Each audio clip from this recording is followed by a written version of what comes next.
Singapore के विदेश मंत्रालय ने बताया कि श्रीलंका के राष्ट्रपति गोटाबाया राजपक्षे को राज्य में प्रवेश की अनुमति दी गई है। वह निजी यात्रा पर सिंगापुर आए हैं। वहीं गोटाबाया राजपक्षे ने राष्ट्रपति पद से इस्तीफा दे दिया। भारत, इजरायल, अमेरिका और यूएई के नए समूह I2U2 की गुरुवार को पहली वर्चुअल बैठक हुई। पीएम नरेंद्र मोदी ने संबोधित करते हुए कहा कि पहली समिट से ही I2U2 ने एक सकारात्मक एजेंडा स्थापित कर लिया है। हमने कई क्षेत्रों में जॉइंट प्रोजेक्ट की पहचान की है और उनमें आगे बढ़ने का रोड मैप बनाया है। संघ प्रमुख मोहन भागवत ने कर्नाटक के चिक्कबल्लापुर की श्री सत्य Sai university for human excellence के पहले दीक्षांत समारोह में कहा कि जनसंख्या बढ़ाने और खाने का काम जानवर भी करते हैं। ये जंगल में सबसे ताकतवर रहने के लिए जरूरी है। इंसानों में ऐसा नहीं है। इंसानों में जब ताकतवर दूसरे की रक्षा करता है तो ही इंसानियत की निशानी है। इस पर AIMIM प्रमुख असदुद्दीन ओवैसी ने पलटवार कर कहा कि वह रोजगार के संबंध में बात क्यों नहीं करते। संघ प्रमुख के मन में एक समुदाय के खिलाफ नफरत की भावना क्यों है। उन्होंने कहा कि भागवत को संविधान पढ़ने की जरूरत है। 18 जुलाई से मानसून सत्र शुरू हो रहा है। इससे पहले लोकसभा सचिवालय ने दोनों सदनों लोकसभा और राज्यसभा के लिए कुछ शब्दों और मुहावरों की लिस्ट जारी की। इनका प्रयोग संसद में असंसदीय माना जाएगा। विपक्षी सांसदों ने इसका विरोध किया। असंसदीय शब्दों पर विपक्ष के सवालों के बाद लोकसभा स्पीकर ओम बिरला ने कहा कि क्या विपक्ष ने 1100 पन्नों की इस डिक्शनरी को पढ़ा है। किसी भी शब्द पर प्रतिबंध नहीं लगाया गया है।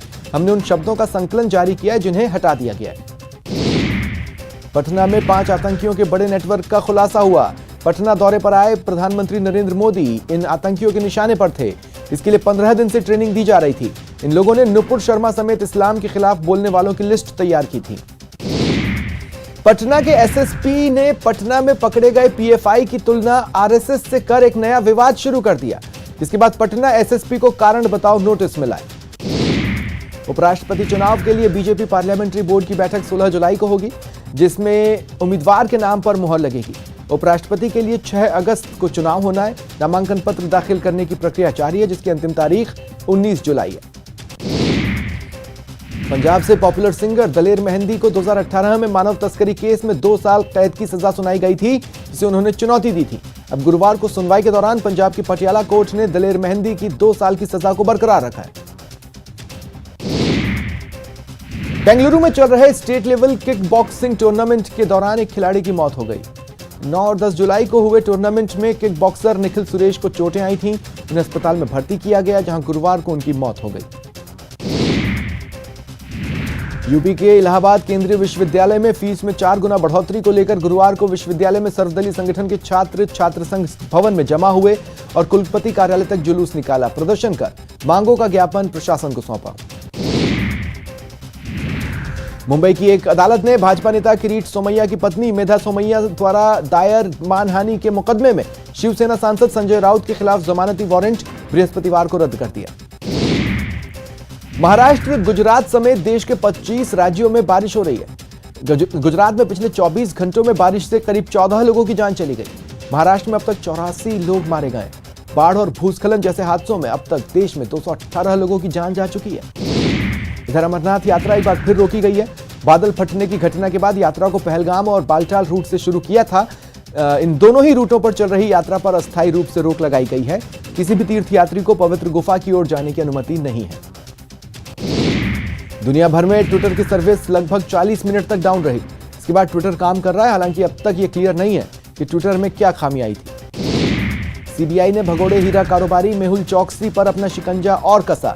सीबीआई ने चौकसी के खिलाफ कैनरा बैंक और बैंक ऑफ महाराष्ट्र से 55.27 करोड़ रुपए की कथित धोखाधड़ी के आरोप में एक नया मामला दर्ज किया। हरियाणा के पूर्व मुख्यमंत्री ओम प्रकाश चौटाला की रिहाई की मांग को लेकर दिल्ली हाईकोर्ट में याचिका दायर की गई। चौटाला को आय से अधिक संपत्ति मामले में 4 साल की सजा सुनाई गई थी, लेकिन इससे ज्यादा समय तक वे जेल में रह चुके हैं। 16 अगस्त को कोर्ट में सुनवाई होगी। भारत में मंकी पॉक्स का पहला केस केरल में मिलने की पुष्टि हुई है। राज्य की स्वास्थ्य मंत्री वीना जॉर्ज ने बताया कि विदेश से लौटे एक व्यक्ति में लक्षण दिखने के बाद उन्हें अस्पताल में भर्ती किया। उनके सैंपल एकत्रित कर टेस्टिंग के लिए नेशनल इंस्टीट्यूट ऑफ वायरोलॉजी भेजे गए थे। ऑल्ट न्यूज के सह संस्थापक मोहम्मद जुबैर ने सुप्रीम कोर्ट में एक और याचिका दायर की। इसमें जुबैर ने यूपी पुलिस द्वारा दर्ज उनके खिलाफ 7 FIR को रद्द करने की मांग की है। भड़काऊ बयान मामले में गौहर चिश्ती गिरफ्तार कर लिया गया है। चिश्ती 23 जून से फरार था। पुलिस अधिकारियों ने चिश्ती की गिरफ्तारी की पुष्टि की। जोधपुर जवान सुसाइड केस में गतिरोध खत्म हो गया। कोर्ट ऑफ इंक्वायरी के आदेश हुए। 4 दिन से मोर्चरी में शव रखा था, अब सम्मान के साथ अंतिम संस्कार होगा। गहलोत सरकार पर वादा खिलाफी का आरोप लगाते हुए पूरे प्रदेश में पंचायत सहायकों ने प्रदर्शन किया। दौसा में मुर्गा बनकर सिरोही में अर्धनग्न होकर प्रदर्शन किया गया।